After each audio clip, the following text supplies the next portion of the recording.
Brother Abraham Arisapa. Go, Kuya Abe. God Yan. bless you. Yan, good morning mga kapatid.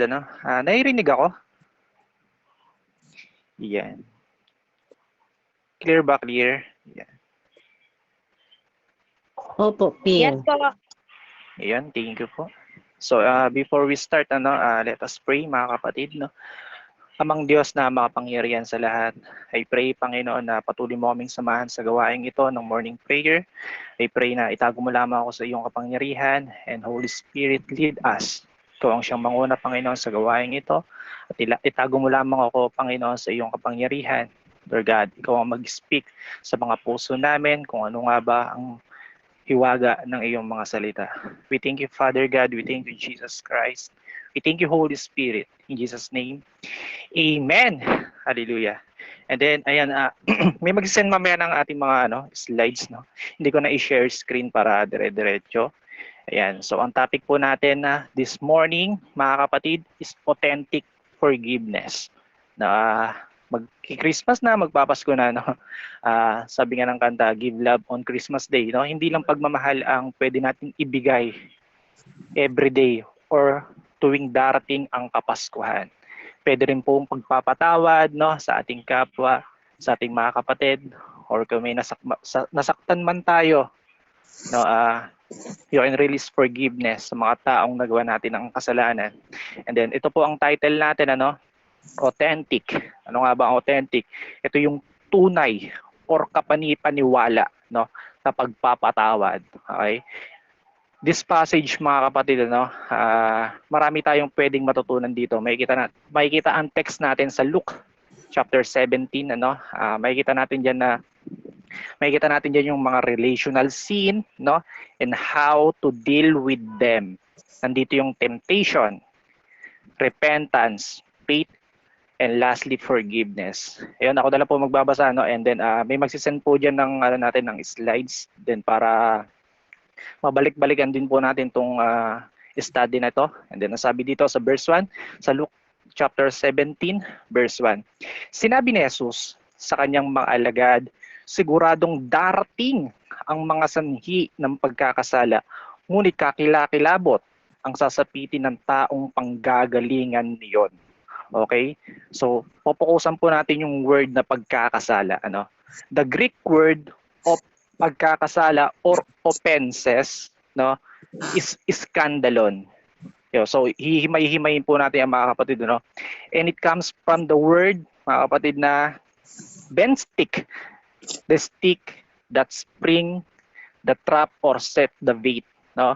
Alam niyo po yung benstick, mga kapatid, ito yung baluktot na stick na nakayuko, no. Madalas ito ginagamit pag nanguhuli ng hayop para ma-stumbling or matumba. Ito yung parang naglalagay ka ng patibong na naghihintay kang may mahulog. Okay, gets po natin? Ang ibig sabihin po ng offenses sa Greek word is skandalon. Okay? Sinabi ni Jesus, no, na siguradong darating, no, ang maganitong temptation na magiging sanhi ng pagkakasala. Nagiging katitisuran tayo, no? Alam ni Lord na darating ang mga ganitong temptation. Sinabi ni Jesus, delikado ang taong panggagalingan nito o magkakaroon nito. Okay? In the Bible, mga kapatid, sometimes scandalon is good. No? Pero ang word na scandalon ay masama. No? Saan po natin makikita yan? Sa 1 Corinthians chapter 1, verse 23, ang sabi dito, ngunit ipinangaral namin ay si Kristo na ipinako sa cross, na para sa mga Hudyo ay isang katitisuran at para sa mga Hentil ay isang kahangalan. Okay? Maraming na-open kay Jesus that time at sa ibang mga apostol nang dahil sa truth ng gospel. Pero remember, mga kapatid, hindi sila naging sanhi ng pagkakasala ng iba dahil mabuti ang naging ugat. Okay? Nakita po natin yung dalawang picture ng pagkakaiba, no? That time kasi, mga kapatid, may ibang king ang ina-expect ng mga Hudyo. Kaya hindi nila pinaniwalaan si Jesus kahit napakalapit na ng Panginoong Jesus sa kanila, no? Ayaw nilang maniwala na si Jesus na dumating na noon bilang suffering servant ay yun ang Messiah. Okay? Kahit hanggang ngayon mga kapatid, ano, yung mga Hudyo, no, nag-expect pa rin po sila na, ano, ng Messiah kahit dumating na ito sa kanila. Okay? So magkukwento lang ako ng short lang, ano, kasi para maging aware din tayo sa mga ganitong darating na temptation, ano. Last year lang mga kapatid, no, may nabasa ako sa Israel News Today, no. May lumabas na false Messiah sa Jerusalem. Pwede nyo po yan makita, no, sa search na lang po sa Google yung Israel News Today, no, na tinatawag ng mga Hudyo na Dayanuka. No, ang ibig sabihin ng Yanuka mga kapatid, bihira siya lumabas every generation. Sa loob ng maraming taon, bihira lumabas ang ganitong katalinong tao sa culture nila. At kabisado niya ang Torah. At sobrang talino niya. As in, sobrang master niya ang Torah, no? May mga times na nagpapagaling siya kahit bata pa siya at sobrang tinitingala siya ng mga Hudyo at ng mga Jewish rabbi. Kanya siya katalino mga kapatid. Kaya maraming mga maraming na-deceive ng mga Jewish that time, no? Kaya maging aware po tayo mga kapatid sa mga lumalabas na ganito sa panahon natin ngayon dahil darating yan. Sinabi nga ni Jesus na darating yung mga taong ganito, okay? Ang delikado mga kapatid, yung naging sanhi tayo ng pagkakasala ng kapatid mo, okay? Nang dahil sa masama ang pinakita at tinasal mo. Yung palagi mo na lang siya sinichismis, no? Yung may galit sa puso at galit, okay? Remember mga kapatid, no, ang tinalakay natin kanina, yung word na offenses or iskandalon ay masama, no? At ito rin ang nagiging sanhi ng division, okay? Kaya sabi ko kanina sabi ni Jesus na darating ang mga ganitong temptation, okay? Sa panahon po natin maraming mga darating na mga false teacher, okay? False teaching mga kapatid brings iskandalon. Okay? Yung Greek word po natin kanina, among God's people. Kaya hindi madali mangaral ng word of God, mga kapatid, no? Kailangan talaga nating ipasuri ang puso natin sa Diyos every time you share, no? Yung mga pastor and leaders natin, need nila ng prayers natin. Minsan nakakalimutan natin, no? Kasi ang naka-priority lang natin yung mga family natin. Pero isa sa mga nangangailangan ng panalangin, ng intercede, yung mga pastor natin, yung mga leader natin, yung mga mentor natin. Okay? Dahil hindi po madaling mag-lead ng Word of God. Dahil hindi po madaling magturo ng Word of God. Ano? Sa Book of Romans, mga kapatid, may reminders sa fall dyan. Okay? Ang sabi po dito, mga kapatid, nakikiusap ako sa inyo, mag-ingat kayo sa mga pasimuno ng mga pagkampi-kampi at sanhi ng pagtalikod dahil sa pagsulungat nila sa mga aral na tinanggap ninyo. Sabi ni Paul, iwasan ninyo sila. Grabe, no? Dahil dadalhin daw tayo nito sa kapahamakan. Okay? Kaya sabi ko sa inyo, napaka-importante ng prayer, ng intercession, no, sa mga pastor and leaders natin. Okay? So isang church mga kapatid, ano, sabi ni Jesus, darating yung mga ganitong temptation, may mga false teacher na darating sa panahon po natin ngayon. Okay? And then dapat lagi rin tayong merong kino-consider, no, especially sa mga teachings, no. Kung sa kinakaaniban nating church ngayon, dapat po meron din po tayong kino-consider, especially sa mga teachings, no. Meron din dapat tayong kasi pwede po itong makaapekto or ikapahamak natin, okay? Magbibigay lang ako ng isang mga kapatid, ano, para makuha po natin. Ano, kung sa pinapakinggan mong preacher, 'di ba? Madalas tayo manood, no, ng mga preacher sa Facebook, sa YouTube, 'di ba? And then sa inaatinan nating simbahan, ano, kailangan i-consider mo 'to. Kung sa simbahan na inaatinan mo at sa preacher na pinapakinggan mo, kung si Jesus ay tao lang, no? Ngayon lang ako magi-encourage, umalis ka diyan, no? Nakita naman natin, no, kung paano tayo sinave ni Jesus Christ sa ating mga kasalanan. Okay, tapos aariin lang natin siyang tao. Okay, kaya ina-encourage ko kayo na maging aware tayo sa mga ganitong teacher, sa mga ganitong preacher na laging tiniteach na si Jesus ay tao lang. Okay, and then verse 2, tuloy po tayo.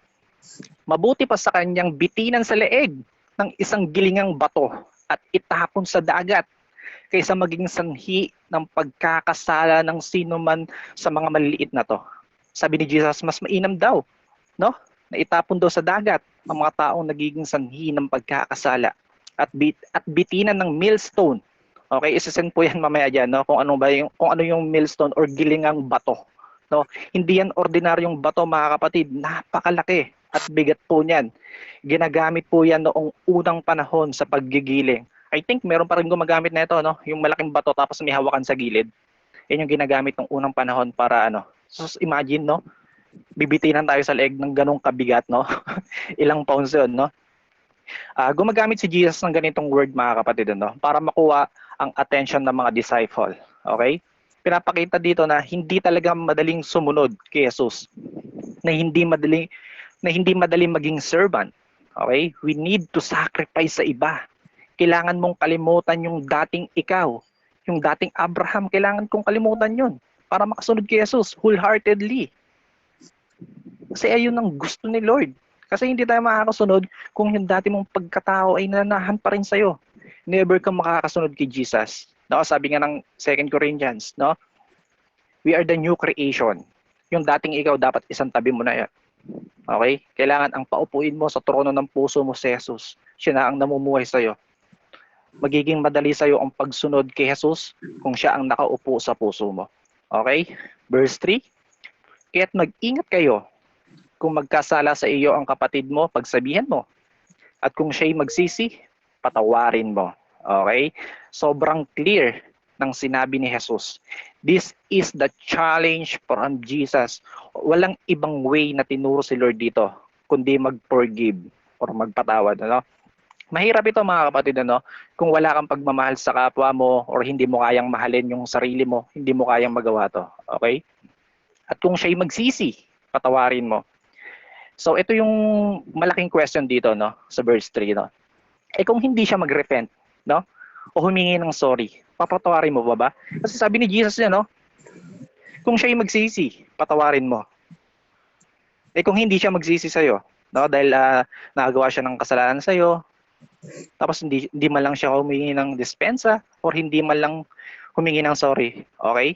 So ang tanong doon, papatawarin mo pa ba? No, kasi madalas ganun tayo, no? Binibigyan natin ng limitation yung sarili natin.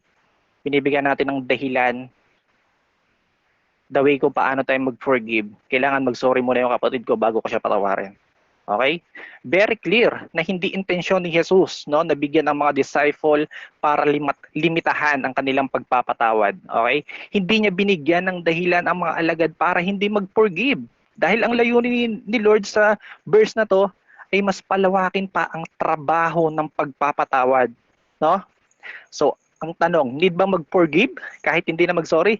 Yes, mga kapatid. Always choose to forgive kahit hindi siya mag-sorry. Hayaan natin kumilos si Lord sa kalagitnaan natin at siya ang gagawa ng way. Okay, very clear po, mga kapatid. And then verse 4. Sabi dito, kung 7 ulit siyang magkasala sa iyo sa maghapon, at 7 ulit ding lumapit sa iyo at sabihin niyang nagsisisi ako, kailangang patawarin mo siya. This verse, mga kapatid, sa verse 4, pinapakita dito na walang karapatan ang sino man ang husgahan ng pagsisisi ng iba. No? Wala tayong karapatan mag-judge kung nag-repent ba siya o hindi. No? Siguro naman walang taong kayang magkasala sa atin, no, ng 7 beses sa isang araw, pero sinabi ni Jesus, forgive them. Sobrang ganda ng puso ni Jesus, no? Kung meron tayong tutularan na karakter sa Bible, walang iba kundi si Jesus. Okay? Verse 5 po. Ito ang matindi dito, mga kapatid, ano? Ang sabi ng mga apostol, Lord, increase our faith. So verse 6, ito yung grabe, mga kapatid. Ang sabi ni Jesus sa mga disciple. He replied, if you have faith as small as mustard seed, you can say to mulberry tree, be uprooted and planted in the sea, and it will obey you. Alam niyo po, mga kapatid, no, yung mulberry tree or sikamin, sobrang tibay ng punong ito, mga kapatid, at napakatibay ng ugat na umuhay siya ng napakatagal na panahon. In almost 600 years pwede siyang mabuhay. Ganyan katibay ang punong iyan. Pero imagine, mga kapatid, no, sinabi ni Jesus, kung meron kang faith na tulad ng buto ng mustasa ay kaya mong sabihin sa punong ng mulberry na matanim siya sa dagat. Hindi literal mga kapatid Jesus speak figuratively kung gaano nga ba ka-powerful ang Diyos na kikilos kung meron kang faith na sinliit ng buto ng mustasa. Ang nais ni Lord mga kapatid, kung meron tayong hatred, bitterness, unforgiveness na naitanim na dito sa puso natin na napakatagal na panahon na hindi natin ma-release, no? True faith, mabubunot yan sa puso mo, no? Kahit gaano pa yan kalalim na nakatanim sa'yo, kung meron kang faith like mustard seed, kayang-kaya mo yung ma-release, no? Small seeds pa lang yan mga kapatid. Paano pa kaya kung tumubo na? Imaginein po natin yung mga kapatid, paano kung tumubo na yung pananampalataya na yun at lumaki na? Ano pa kaya yung mga bagay na pwede niyang magawa? No? Marami yang ma-accomplish mga kapatid na greater things sa buhay natin. Okay? Kung tayo ang nagiging dahilan ng pagkakasala ng mga kapatid natin, isa tayo sa nagiging dahilan kung bakit nawawalan sila ng gana mga kapatid, increase our faith at tumingin tayo ng patawad. Okay? Dahil hindi madali ang pagpapatawad. Pero kung meron kang faith like mustard seed na gusto mong gawin yung will ni Lord sa buhay mo, kaya mong mag-forgive, kaya mong mag-release ng forgiveness. Okay? So may tatlong key or solution po tayo dito kung paano nga ba natin i-handle yung mga ganitong situation. Kung paano nga ba natin ma-overcome yung mga unforgiveness natin sa kapwa natin. Okay? Kaya hindi makamove ang banal na espiritu sa puso natin dahil ayaw natin magpatawad. Ayaw natin mag-release ng forgiveness. Pero ang Bible, palagi tayong tinuturuan kung ano nga ba ang dapat nating gawin. Okay? Number 1 po, love your neighbor as you love yourself. Ang sabi sa 1 John 2:10, ang umiibig sa kanyang kapatid ay nananatili sa liwanag at hindi siya magiging sanhi ng pagkakasala ng iba. Isa sa pinakamahirap gawin ng mga kapatid ay yung mahalin natin yung kapwa, no? Kung may nagawa siyang maganda sa atin, ay hindi maganda sa atin, sobrang hirap. Tapos yung taong madalas nakakasakit sa atin, nakaka-offend sa atin, no? Sobrang hirap mahalin yung ganitong tao. But tinuturo ni Lord, no? Kung sino daw ang umiibig sa ating kapwa ay nananatili sa liwanag at hindi raw tayo ang magiging sanhi ng pagkakasalan ng iba, no? Mahirap gawin ito mga kapatid, no? Kung hindi natin kayang mahalin si Lord. Okay, isa sa pinakasusi para mahalin natin yung kapwa, mahalin mo si Lord. Magiging madali na para sa iyo mahalin ng kaaway at kapwa mo. Okay, clear po tayo dyan sa number 1, love your neighbor as you love yourself. And then number 2 po, speak the truth with love. Sabi dito sa Ephesians 4:15, sa halip sa pamamagitan ng pagsasalita ng katotohanan sa diwa ng pag-ibig, tayo'y dapat maging lubos na katulad ni Kristo na siyang ulo nating lahat. No? Hindi porket may authority na tayo to speak or to rebuke ay magiging padalos-dalos na lang tayo sa pagsasalita mga kapatid. Palagi nating tignan kung ano nga ba yung sinasabi natin. Palagi nating pagbulay-bulayan, nilay-nilayan kung ano nga ba yung word na sinasabi natin sa ating kapwa, no? Kung pinanggagalingan ba yan, kung meron ba yung pag-ibig, no? Palagi nating salain ang ating sasabihin dahil pwede yan maging resulta ng pagkakasala natin, no? Kasi dalawa ang pwede magresulta niya mga kapatid, no? Either matiso siya sa'yo or mabago siya ng Diyos sa pamamagitan mo. Okay, kaya palagi tayo mag-speak ng truth na may kasamang pagmamahal. Okay, diyan nila ma-feel na talagang nagmamanifest sa atin ang Holy Spirit. Okay, number 3 po, lastly po, ito po yung number 3 points natin, continue to forgive. Sabi sa Matthew 18:22, sinugod siya ni Jesus, hindi ko sinabing 7 beses, kundi 70 ulit na 7. No, ito yung time na sinabi ni Peter kay Jesus na kung ilang beses niya bang patatawarin ang taong nagkasala sa kanya. Hindi lang ito about forgiving, mga kapatid. Kung titignan natin yung context nito, nandito rin po yung Christian character or church discipline. Wala sa dami o bilang kung ilang beses nga ba tayo dapat mag-forgive, mga kapatid. Jesus tells us kung gaano nga ba tayo willing mag-forgive. Ang nais ni Lord yung may puso na willing laging mag-forgive. Alam niyo po, imagine niyo no, nung pinako siya sa cross, ang dami niyang persecution experience. Pero nung andun na siya sa cross, alam niyo po, mas pinili niya mag-forgive. Grabe yung Panginoong Jesus na pinagsisilbihan natin mga kapatid. Ang ganda ng puso niya. No, alam niyo po yung susi, mahal niya tayo. No? Kasi kung mahal natin ng Diyos, napakadali sa atin mag-forgive. Alam niyo po, ito, isa sa natutunan ko, no, na gusto ko rin po i-share sa inyo.